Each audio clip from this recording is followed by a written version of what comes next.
I winced. A house like this didn't deserve cheap furniture. I wish I could say that was the worst thing. Unfortunately, he decided to decorate the house with furniture and items he found either on the street or at Walmart. It was inexcusable. He should have decorated the first winter he was there. Stores were open after sunset in the winter.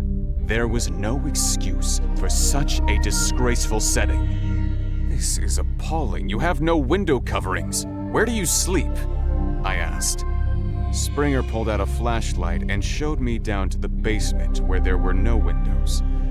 A mattress lied on the floor. The smell of dirt, dust, and mildew tainted the air and made me sneer in disgust. Why would a man buy a house like this if he was planning to live in the basement on an old mattress like a junkie? I thought I'd suffered. He did this to himself through his own laziness and thoughtlessness. Why didn't you get a human servant to take care of your needs? I asked.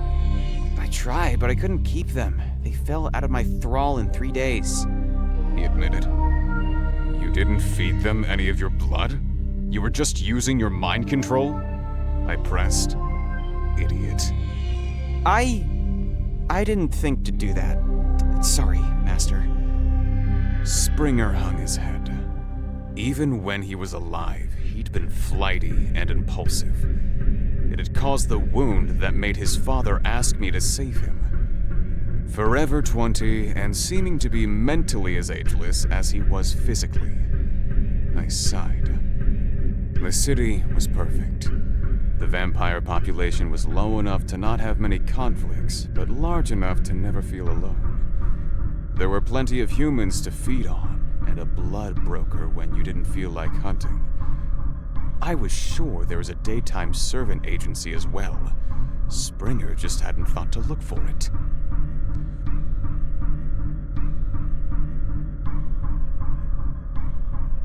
Give me the address for Silence. Then I want you to prepare me a place to sleep that is clean and safe.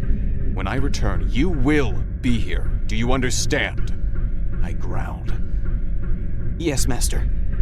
Springer bowed and dug through his wallet, handing me a card with a heart dripping blood and the name of the broker on it. I grabbed the keys on the way out and put the location in the sat-nav in the car.